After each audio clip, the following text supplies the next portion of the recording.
Ada nikmat batinah, yaitu kepuasan mendapatkan ma'rifatullah. Aku ulang lagi, kepuasan mendapatkan apa? Ma'rifatullah. Itu nikmat batin. Baik yang terkait Allah maupun terkait logika-logika tasawuf. Terkait Allah misalnya gini, misalnya kula mikirnya. Kula nu bolak-balik matur niki, berkali-kali di tempat ngaji ini. Mugi-mugi jenengan eling mboten gadah masalah ingatan ini eling-eling. Eling-eling tenan. Wong nak soleh, ya soleh, ya soleh. Cek soleh mulai cilik, cek soleh dadakan terus husnul khotimah. Pokoknya napa? Soleh. Niku nak mati, niku bumi ku nangis. Nangise bumi ku kekurangan utawi kalong wong sing sujud ning ndekne. Ya Allah Gusti, biasanya wonten tiyang niku sujud teng nggen kula, dia berperilaku baik teng nggen kula, sakniki tiyang niku pun jenengan ambil, nangis bumi. Sakniki sing urip karek bedua-bedua, damel narkoba, damel ngefly, damel macam-macam lah. Itu nangis bumi. Langit semeneng. Semeneng. Gusti matur nuwun Gusti, orang itu saya tunggu lama, sekarang sudah engkau angkat ke tempat kami. Maksudnya diangkat teng langit. Sing bumi nangis, sing langit napa? Seneng. Nah, kemudian kita berpikir begini, bumi kok iso nangis ku piye? Nah, itu terserah sampean apa termasuk ulama zahir apa termasuk ulama batin. Kalau ulama zahir mengatakan bumi nangis itu mau kinayatun anil husni. Pokoknya pantese bumi ku susah, wong kelangan putra terbaiknya.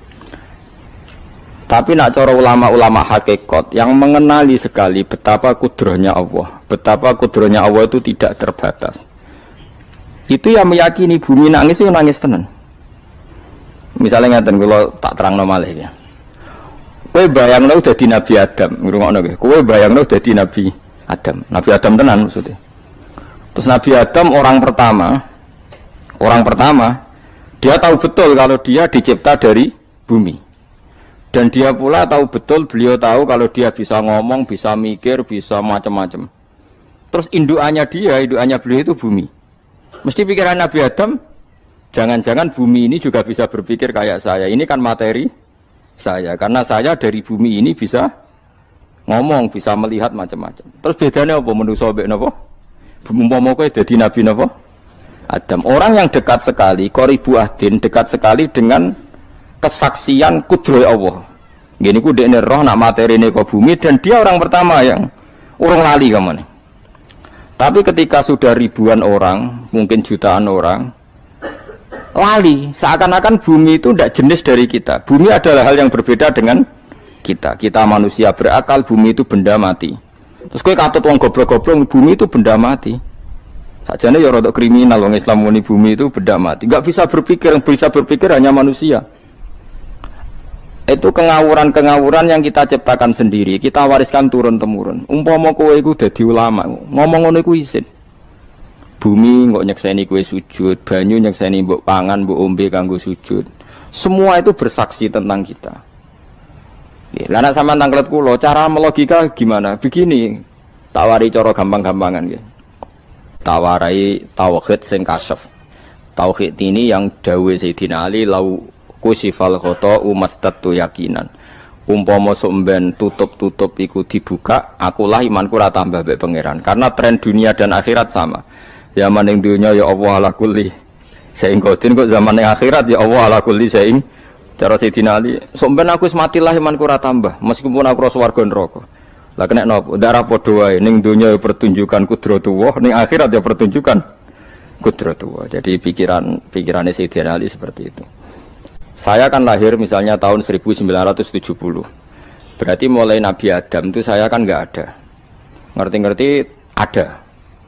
Saya mengira waktu zaman tidak ada itu panjang apa cepat? Cepat, karena kita tidak melalui itu. Ujuk-ujuk wujud. Kadang aku mati ya wedi kan. Mau mati jebule kiamat 1 juta tahun kasih wopo nang kuburan.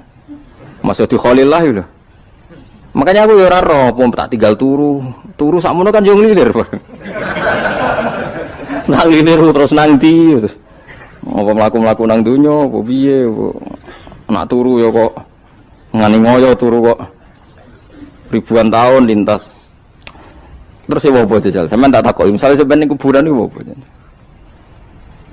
Apa ngadepi mungkar nakir tukaran terus itu keselen tukaran kok nopo ratusan ribu mungkin. Nah terus kita dilatih. Kata Sayyidina Ali gampang latihan seperti kata Sayyidina Ali apa gampang udah menjadi wong alim. Pada akhirnya kita ini aku zaman urip yo ora roh karepe, ngerti-ngerti urip, mati yo ora roh karepe. Pas mati sampean petangitna yo ora roh karepe. Pokoke wa mata sauna illa ayyasyallah. Makanya masyhur itu dia ketemu orang ateis. Dia orang ateis itu anti Tuhan, anti Tuhan pokoknya. Dia ditanya, lalu kamu hidup itu karena siapa? Ya enggak tahu hidup.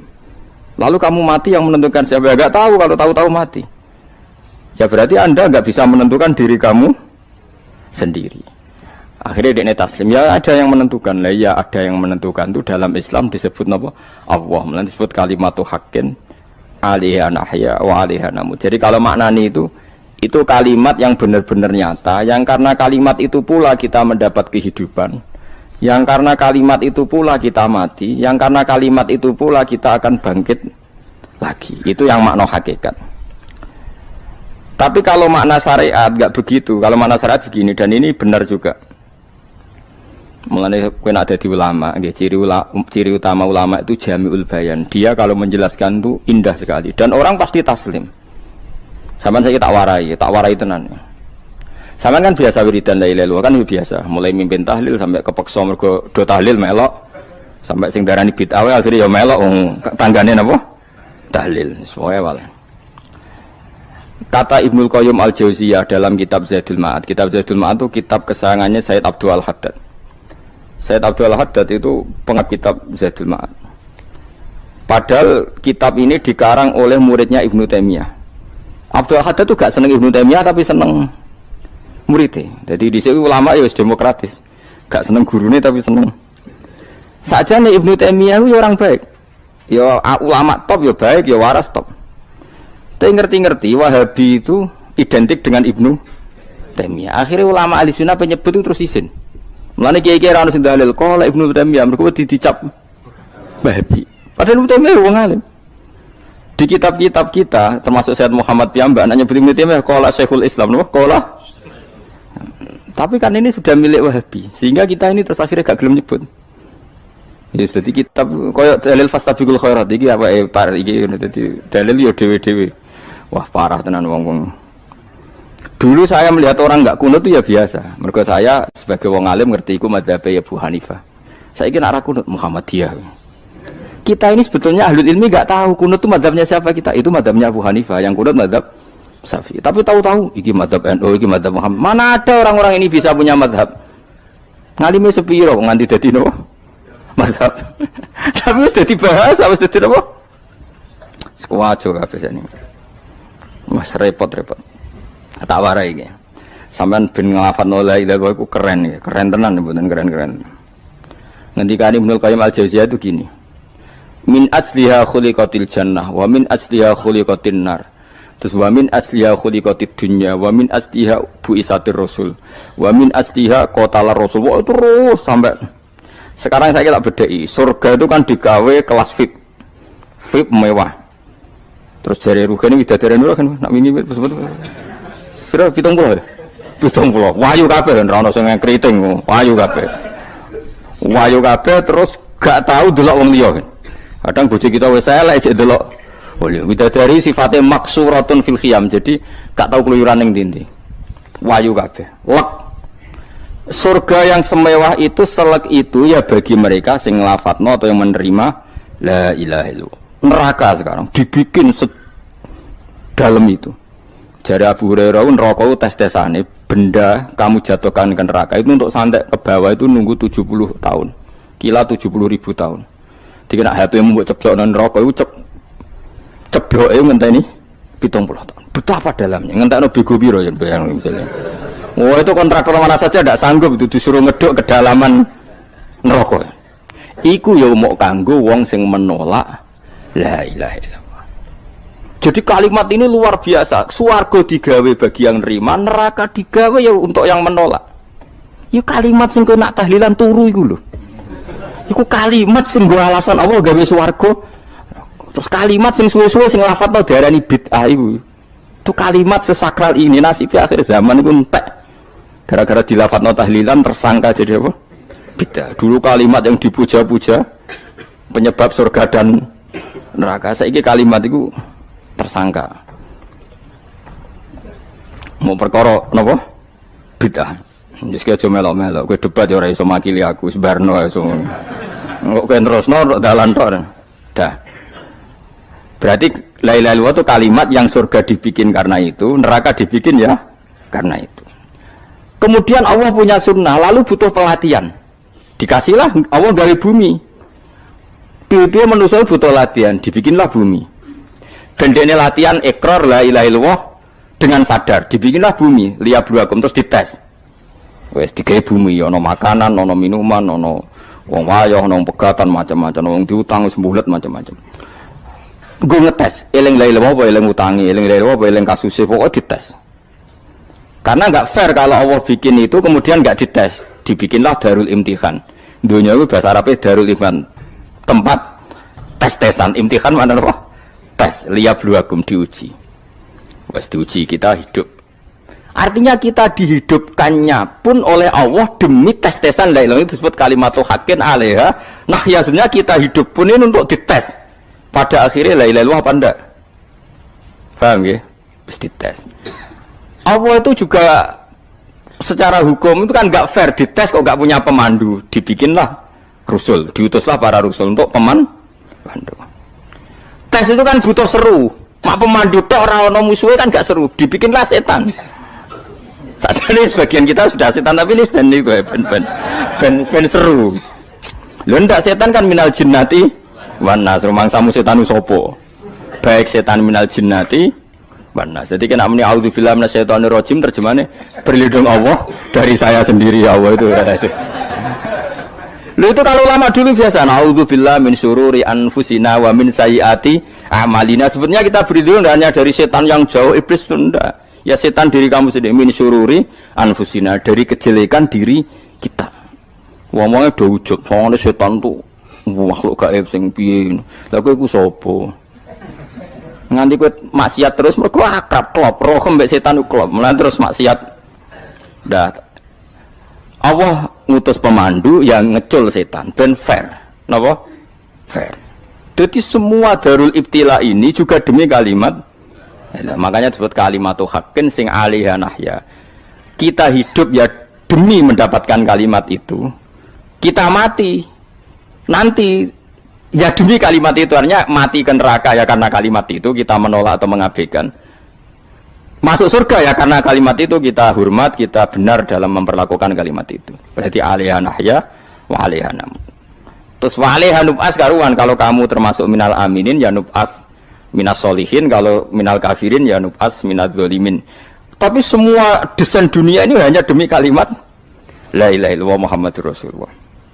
Nah ini kan penting. Bagaimana mungkin kemudian kalimat sesakral ini, sehebat ini, kemudian ada orang tahlil kamu tidur. Kok iso? Kula janggal kok iso wong turu. Misalnya kayak mangkel, kula mangkel sing mimpin Gus, wira barbar. Bagaimana mungkin kalimat yang menyelamatkan Anda kemudian Anda anggap problem? Elek gak? Apalagi kamu anggap ini bid'ah. Nak cara kula oke lah, ndongakno mayit itu gak ono tuntunan Nabi. Tahlilan gak ono tuntunan. Tapi wis muni tok kono tok. Artinya muni tok kono tok ora usah nyerang kalimah, enak kalimah tetep kalimah thayyibah. Soal kowe ora seneng sing tahlil, mergo tiga profesi lah iku wonge wae gedhinge aja geman. Ya saya misalnya, saya kadang enggak cocok sama mubalek karena kadang profesi. Tapi saya tidak pernah anti pengajian, bagaimanapun itu membawa syiar Islam. Tapi kalau balik kadang ora seneng, kadang takok entuk piro.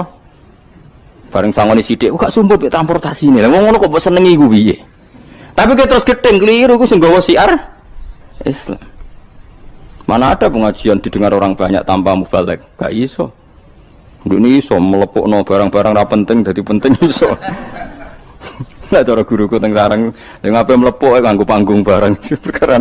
Tapi kadang ya benar. Yang namanya mudin mubalek ya itu bisa benar bisa salah, tapi kamu nggak boleh gedeng kalimatnya. Piye kalimat itu kalimat hak.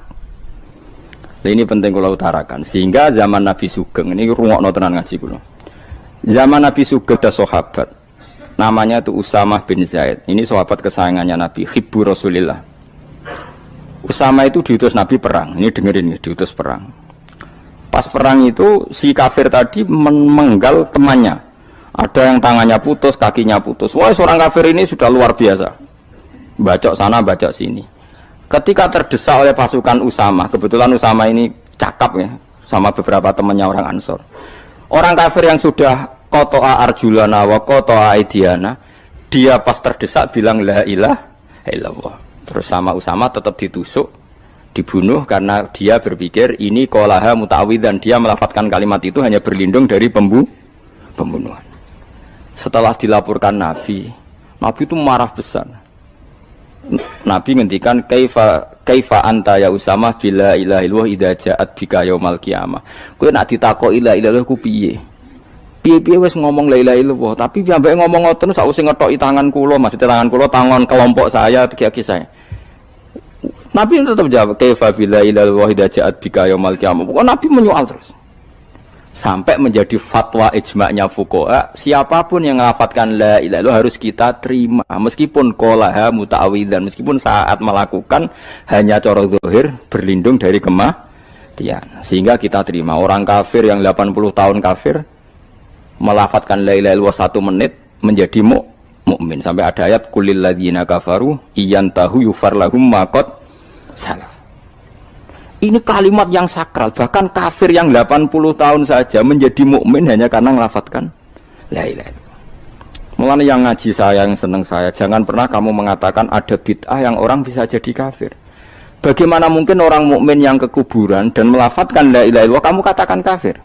Padahal kalimat ini yang kafir 80 tahun saja menjadi mukmin. Saiki ana wong lafadzno la ilaha illallah mergo salah tempat pinggir patok mbok arani kafir. Kok aneh? Sing kafir 80 tahun dadi mukmin iki gara-gara ngafalno la ilaha illallah dadi kafir. Mergo mau salah tempat ning pinggir apa? Patok. Mboten ora cocok muni nganggur, wong sering ziarah ku nganggur. Nyatane ya tenan. Cara dekne pegawai negeri ora sering ziarah. Nah iku tapi ora usah muni kafir, nek muni kafir gak mungkin lah. Coba kalimat ini itu orang kafir yang 80 tahun menjadi apa coba dengan melafadzkan kalimat ini? Mukmin kan? Berarti kalimat ini adalah kalimat penghilang kekafiran. Lalu karena dilafadzkan secara salah dianggap kafir. Hanya karena bid'ah itu tidak mungkin. Makanya sebetulnya Wahabi yang alim-alim itu tidak berpendapat demikian. Saya punya beberapa referensi Wahabi yang alim itu tidak pernah mengkafir-kafirkan orang karena perdebatannya seperti itu. Tapi saat ini wis kuwajo. Sebenarnya kalau orang alim itu ya mirip-mirip, entah Wahabi entah tidak mirip-mirip. Karena kalimat tadi. Wahabi itu kitab terbesarnya itu Ibnu Taimiyah. Ibnu Taimiyah itu punya murid Ibnu Qayyim Al-Jauziyah. Itu sampai sekarang saya lihat di fatwanya Ibnu Taimiyah itu begitu hormat sama orang-orang kita ini sama. Tapi tahu-tahu lewat penyaduran sana sini terus menjadi kacau. Jadi kalau balik ini malah sampai nak kepengen dua nikmat batinah seperti tadi yang saya utarakan. Swarga dicipta sedemikian mewah ya demi yang menerima la ilaha illallah. Terus neraka dibikin se ekstrim itu juga bagi yang nolak. Kemudian dibikin daru pelatihan yaitu dunia ya karena kalimat berarti kalimat itu luar biasa. Wa biha qamatis samawati wal ardu. Kalimat ini pulang menjadikan langit bumi berdiri. Bon. Lalu sekarang kita bisa ngomong, bisa berpikir, bisa ngadekno BPKB macam-macam.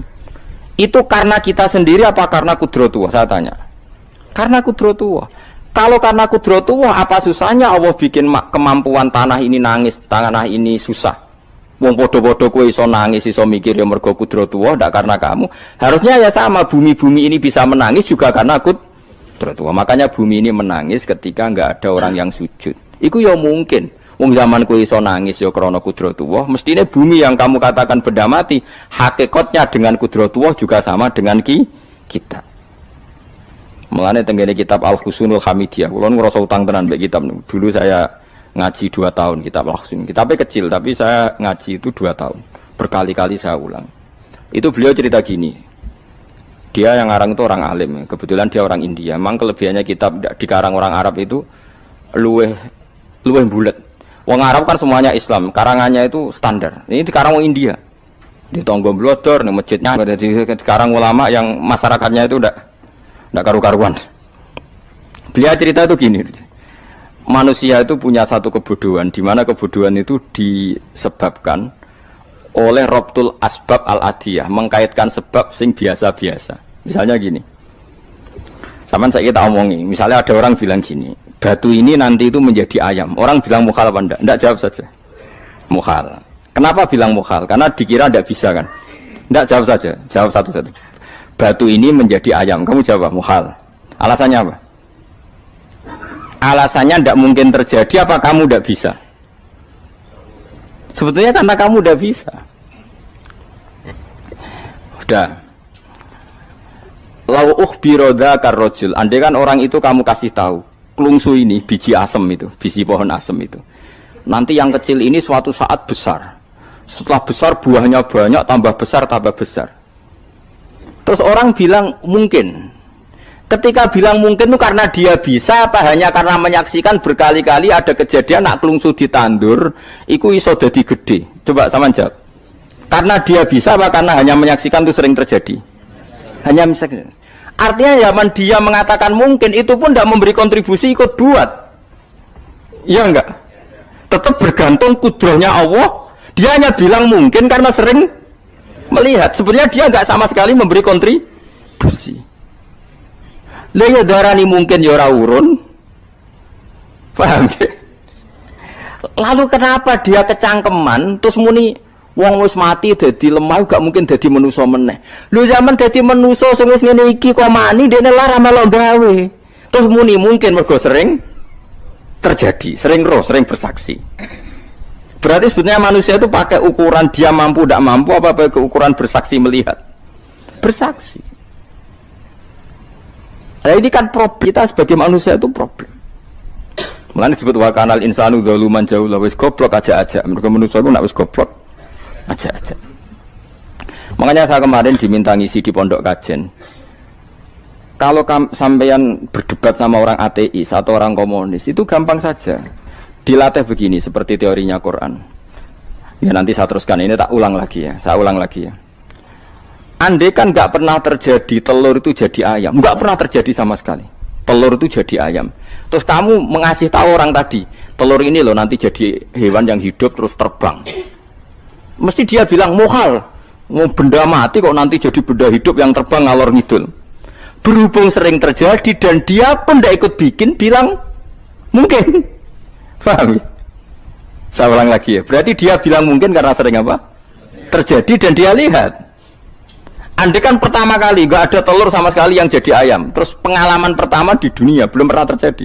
Kamu kasih tahu telur ini nanti jadi ayam terus terbang. Orang ini bilang muhal enggak? Muhal. Berhubung sering terjadi bilang enggak? Nah berarti kita nanti bangkit dari kubur gampang saja bagi Allah. Cuma belum pernah terjadi kamu mengatakan muhal. Nah makanya otak kita harus dibenahi. Makanya jogeman percaya ambek yang pernah kita lihat, yang sering kita lihat. Percayalah dengan akal, tapi akal waras loh. Karena waras itu serepot tatanannya wangil.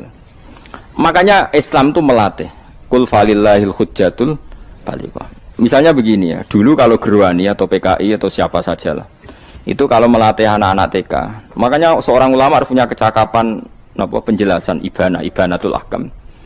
Itu anak-anak kecil dilatih. Anak-anak kamu terpejam, mintalah manisan sama Allah. Ya Allah saya minta manisan, saya minta permen. Terus disuruh buka, dapat enggak anak-anak? Enggak dapat bu, wah berarti Allah enggak ada. Sekarang minta sama bu guru. Bu guru kami minta permen dikasih. Berarti yang ada bu guru bukan Tuhan gitu. Akhirnya jadi gerakan ateisme. Nah sebetulnya untuk melawan gerakan itu kita harus melatih begini misalnya gini. Saya itu pernah ketemu sama orang yang berpikiran komunis. Oh komunis juga. Dia nantang saya gini, Pak Bapak, pokoknya saya tidak bisa nerima konsep Tuhan sebelum Anda bisa menjelaskan kenapa ada Tuhan. Jadi, bocah kok elek ini. Nah, aku ngerti aja, sak cerdas ini tetap cerdas aku yakin tetap cerdas aku. Rasanya selain raine seram meyakinkan, tapi pikir tetap cerdas. Kulo itu kan wong Quran nggih, artinya punya pikiran panjang. Mungkin di antara orang Islam kita ini tidak punya kecakapan menjelaskan. Tapi kalau orang sering baca Quran, apalagi dia ngaji tafsir ya, yang waras maksudnya waras lah. Terus rapati seneng duit barang ini penting ya. Kalau seneng duit wis mari goblok. Yakin ulama seneng duit mari goblok tak jamin wis. Umpama alim wis kelas B, kelas C gak bisa, tahqiq gak bisa. Kalau tahu dikandani kanca kula riyen ambek jenengan udah bisa kaca akeh. Lah kena apa? Cok seneng duit kok. Duit wis masalah bagi ulama. Ora duwe ya luwih masalah kan ya. Maksudnya ora usah seneng tapi aja terus gak duwe. Sekarang saya tanya, Quran itu melatih kita gini. Quran itu sederhana kalau ngelatih tauhid, tapi orang pasti ingat. Kata Allah gini, enggak apa-apa, saya tidak Tuhan, enggak apa-apa. Kamu yang Tuhan. Tapi buktikan kalau kamu Tuhan. Caranya gini. Am khalaqus samawati wal ardi. Ya enggak apa-apa, kamu yang Tuhan enggak apa-apa, tapi buktikan kalau kamu menciptakan langit bumi. Mereka pasti ikrar, ya enggak mungkin saya menciptakan bumi, saya lahir sudah ada bumi. Yesus lahir sudah ada bumi, enggak mungkin Tuhan. Terus Tuhan membuat pertanyaan kedua, am khuliqu min ghairi syai'in. Ya sudah, kalau saya tidak Tuhan lalu enggak ada Tuhan, berarti alam raya ini tercipta oleh sesuatu yang enggak ada. Aneh enggak? Misalnya sebelum alam raya ini enggak ada Tuhan. Berarti sebelum alam raya ini kan adanya nihilisme, sesuatu yang enggak ada. Kemudian sesuatu yang enggak ada ini menjadi penyebab sesuatu yang ada. Aneh enggak? Luwih aneh. Sesuatu yang enggak ada itu mestinya kan enggak bisa ngelabeti, enggak bisa berfungsi, enggak bisa ada gunanya. Wong jenenge ra ono iku ya ora marai apa-apa. Mau ra ono kok dadi sebab. Sesuatu yang menjadi sebab itu yang wujud apa yang enggak ada? Yang wujud. Sak takoki. Lah kalau enggak ada Tuhan, berarti alam raya ini lalu sebabnya apa? Ya dari ketiadaan, lalu tiada itu menjadi sebab. Lah yang tiada kok dadi sebab tekem lho. Mikir. Di mana-mana yang sebab itu harus barang yang wujud, nggak boleh tiada kok jadi sebab. Ini kan jadi aneh, sesuatu yang tiada menyebabkan sesuatu yang ada. Terus dia bilang, ya pokoknya ronde ini kalah, tahu kapan tak pikir aja, pikir nganti mati temenang aku ini mana. Makanya sebetulnya dalam ilmu mantek, pertama itu kita tidak harus iman Tuhan itu namanya Allah, tidak harus. Makanya pertama dikenalkan, sementing kenal Tuhan itu ada dulu. Disebut zat sing wajibil wujud, belum disebut namanya Allah. Allah itu disebut nama Islam, itu paham ya? Saya ulang lagi, Allah disebut itu nama Islam. Tapi kalau penemuan akal hanya sampai kita ini butuh zat sing wajibil wujud, sing menjadi penyebab semua alam raya ini. Di bahasa Arab disebut musabbibul asbab. Belum menyebut Allah musabbibul asbab. Islam pun pertama Iqra turun ya gak nyebut Allah. Iqra bismi rabbikal ladzi khalaq, khalaqal insana min 'alaq. Iqra wa rabbuka. Tuhan itu siapa? Yang mencipta. Nah, yang mencipta ini oleh syariat Islam disebut apa? Tapi dalam logika yang penting kowe kenal sik ana musabbibil asbab. Pastikan bahwa alam raya ini yang wujud pasti disebabkan sesuatu yang ada. Enggak boleh barang wujud kok diciptakan oleh sesuatu yang tidak ada. Wong gendeng ora barbar barang ra ono mbok sifati al khaliq. Sing gawe langit bumi apa? Pencipta. Penciptane apa? Sesuatu yang tidak ada. Kowe ikhlas dutek ngono kowe ikhlas ta ora? Gak kowe ikhlas ta ora dutek ngono kowe ikhlas ta. Kowe gelem dadi bodho niku. Gelem kowe. Mboten. Nah, nikmat ngono jenenge nikmat batin. Mulane sing suwenang mbek kalimat la ilaha illallah. Wes ana sing bid'ahnallah iku wong nganggur wis beno sak uni-unine. Tapi kadang memang kita berlebihan. Tahlilan rabar-bar matang puluh dina ini rabar-bar. Muga alasane wis disangoni akeh tahlil sedih lho. Sakake penggemar sing keselen, sing rantuk sangu ya butuh cepet.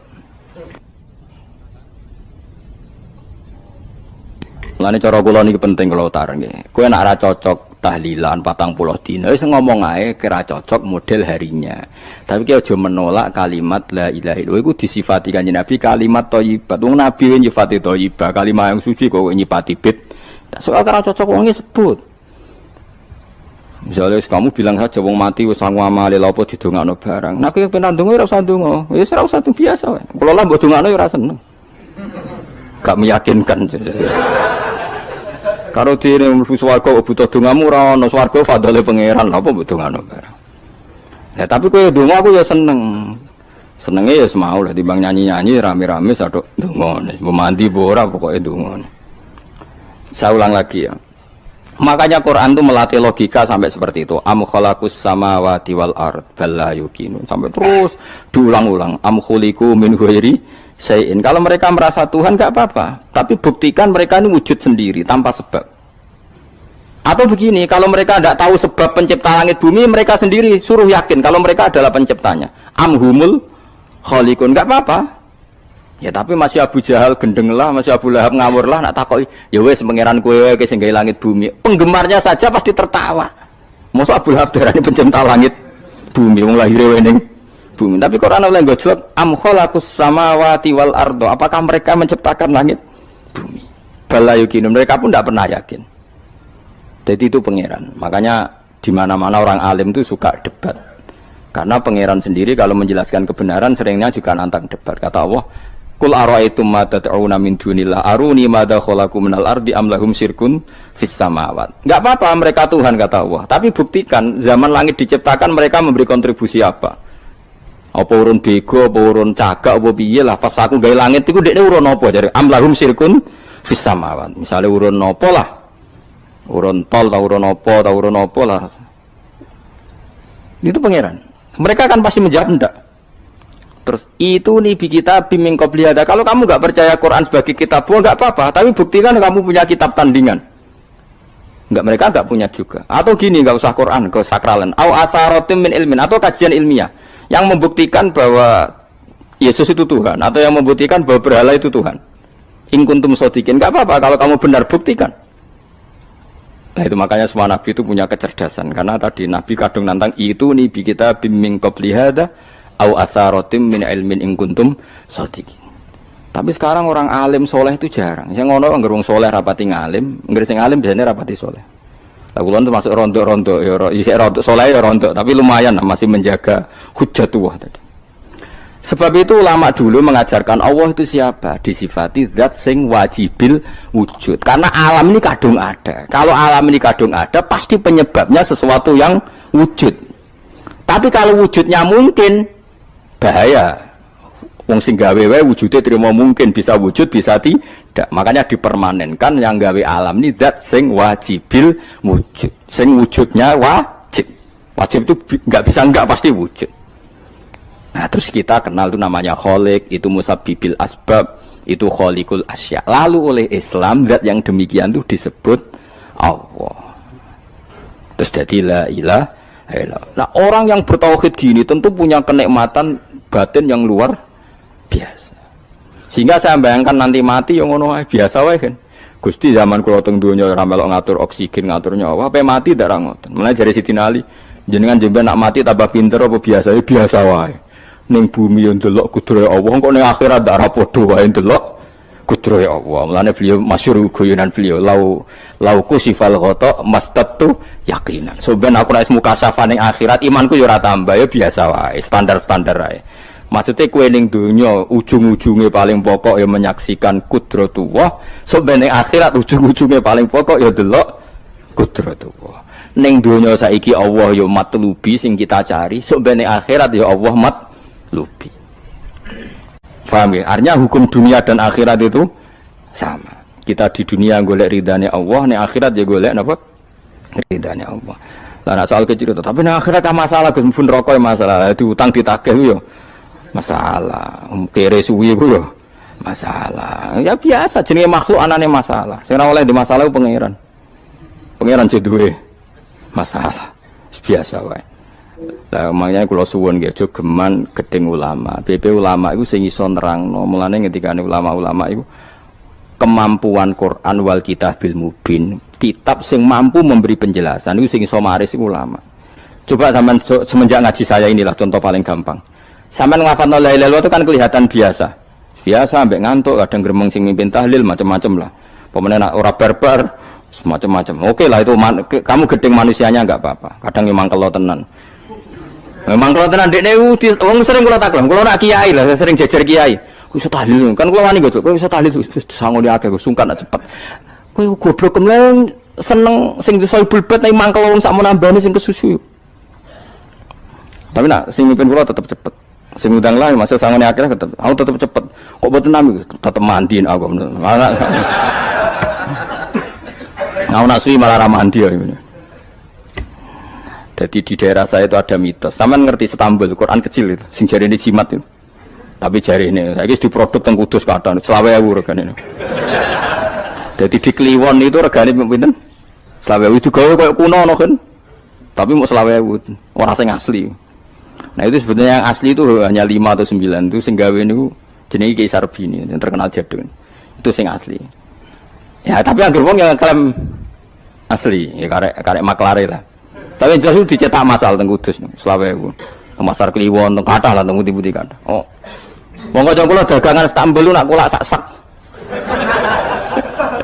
Sasak tenan niku. Tak takon Mas. Tapi nak ngetul sitok-sitok, orang kerja agar wong tak kei ngono, kurang ajar tenan itu. Nah itu ceritanya itu, dia tuh terkenal jaduk. Singkat cerita diundang tahlil orang mati. Ya kayak Pak Khalil Bangkalan itu kan orang-orang keramat. Bilang gini. Ya cung ya ngundang aku akeh cung ya bismillahirrahmanirrahim wis bapak-bapakmu di sepuro pangeran. Mulai. Yang punya rumah itu mangkelnya bukan main karena harus disembelih no sapi. Dikira kalau disembelih sapi kan tahlilnya gayeng suwi. Lama-lama gremengnya tuan rumah ini si kiai tadi dengar. Terus balik nah, ya ngene cung. Kon buktekno nak tahlilku banding wek sapi nih. Kon ngetok wit klopo lho kon ngetok. Ketok kon gawe timbangan. Sing sitok kon nyancangi sapi urip gubudi. Sing sitok kon kosong lho. Mengape digopo? Timbangan wit klopo, ketok digo timbangan. Disakseni wong akeh, malane terus tampil keramat tuh, sengene wong akeh. Dekne muni bis wis jompat, sing sapi kalah. Lho bis tok jompat mau bismillahirrahmanirrahim. Saking keramate muni bis wis jompat. Akhirnya mbah mun tas, mun tekap. Semenjak iku dekne anggere diundang tahlil bismillahirrahmanirrahim, wis ra gremeng wis iki wis beda. Ayo ono wong keramat. Iku wong iku sing tinggi pasar video sing gawe Istanbul. Ya anak putune kathah kula sing kendal nggih kathah sing nggih do rata-rata nggih penggemar kula saniki. Tapi kula ra iso ke Istanbul. Kula ndonga mbek pangeran niku gadah keramat itu keramat terangno hujjatullah.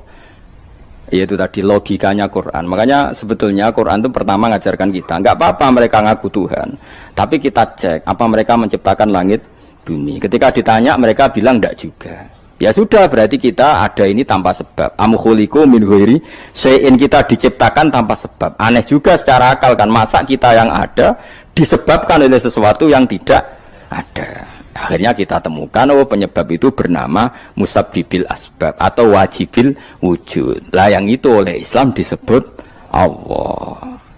Mulane itu jenenge kalau kamu sudah sampai seperti itu berarti kamu punya nikmat zahiratan wa batinah. Hiya al-ma'rifah, kata Imam Suyuti, nikmat batinah itu ma'rifat. Nah, ma'rifat seperti ini yang ma'rifatul anbiya, ma'rifatul ulama, ma'rifatul auliya, ma'rifat yang la tuzalziluhul fitan, yang enggak mungkin diguncang oleh fitnah karena sudah permanen. Jadi disebut sibghatullah wa man ahsanu minallahi sibghah, sudah permanen, sudah menjadi sibghah. Nah, ini insyaallah yang seperti ini yang tidak bisa diguncang oleh fitnah apapun. Ya kamu harus latihan, terus latihan. Akhirnya ya butuh pelatih. Nah, aku sing latih kowe iku mok rok saulan pisan. Setan kompetitore awor kowe terus. Lah iku masalahe. Pelatih arang-arang setane.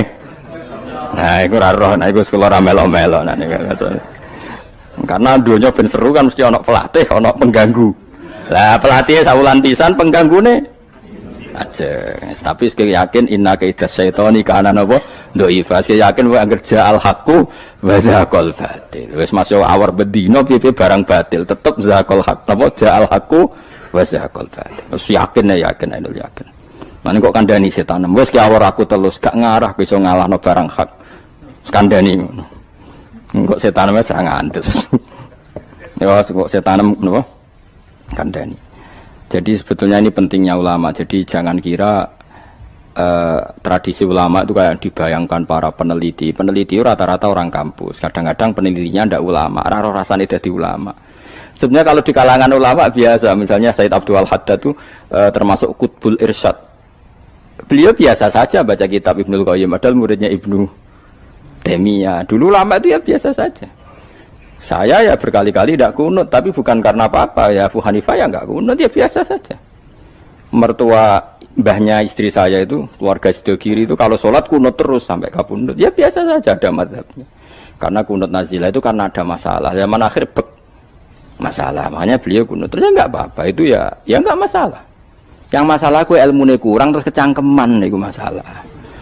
Wes kena kurang paham. Saya pernah ya ngaji begini di mana-mana ya. Dulu saya masih ingat, sholat jenazah itu pasti di depan.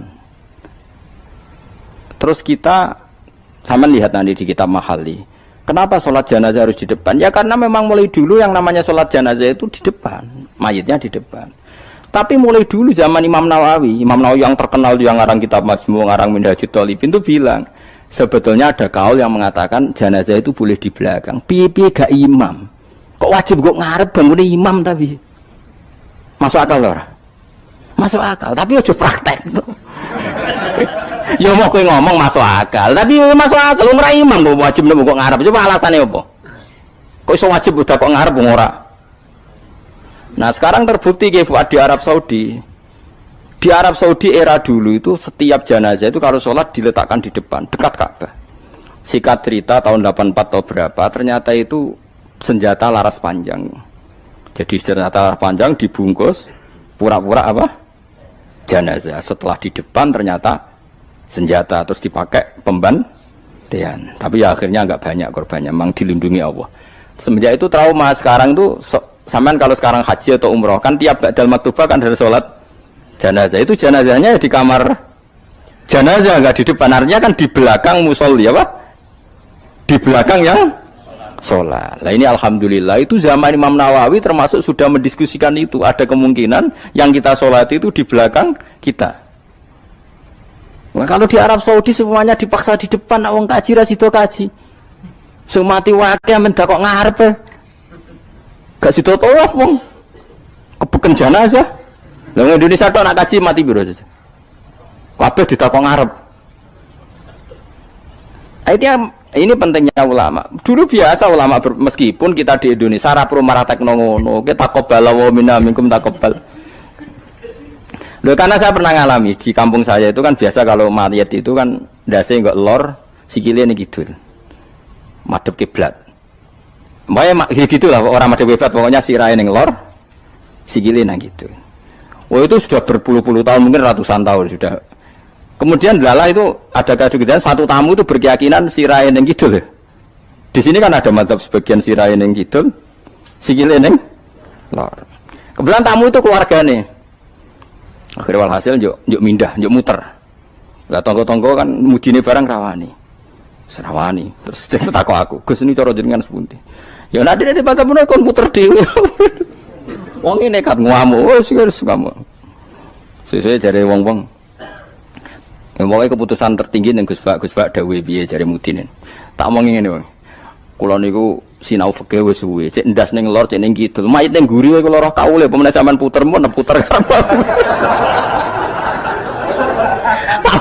Tenang mawon ta mrene. Kula niku sinau fikih mun suwe, menawa sirah ning lor apa kidul. Mayite nggo guri kon kula roh kaule. Sakire mikir, iku Gus Bak masuk terus mikir. Ya pun Gus mun salat-salat. Jadi artinya kalau dalam khazanah Islam itu banyak sekali. Karena fikih itu masalah furu'iyah, masalah apa? Kamu gak yang kuwi iso kudu iso tenan iki tentang kalimat dalil tadi kudu iso tenan ra oleh anu tanpa ngono-ngono iku gampang. Saiki salat ghaib misalnya. Misalnya kemarin Pak Hasyim Muzadi wafat. Orangnya wafatnya di Malang. Malang wetane Jogja misalnya. Oleh gak wong Jogja salat ghaib? Oleh kan, padahal mayite kok guri. Ngono terus sesuk fatwa anak mayit kudu kok ngarep. Yang di timurnya Malang boleh sholat ghaib, yang baratnya nggak boleh karena ngungkuri mayit. Gendeng aja-aja. Ibu ora usah ngono, ngaji ku sing khatam, nek khatam ora usah kecangkeman. Mana dalilnya? Kok ora maca kitab kok kon ero. Kadang kula tak tamani, Gus dalilnya mana? Kowe ngajak bantah apa takok? Nak ngajak bantah-bantahan ora level kowe ora roh kok ngajak bantah sing roh. Lu dene cek takok dalilnya mana? Lu bantah-bantahan kok takok. Bantah-bantahan itu mestinya ya khazanahnya banyak, referensinya. Bantah-bantahan kok takok. Dalilnya napa Gus? Lah ya kowe takok apa ngajak debat. Nak takok tak dudono, tapi kowe iku muridku ngomong takok. Lah nak debat ki aja takok, kitapem sak dus wae ku sak dus. Takok Gus takok. Iya takok. Saya ngape, rasa kecangkeman menurut aku.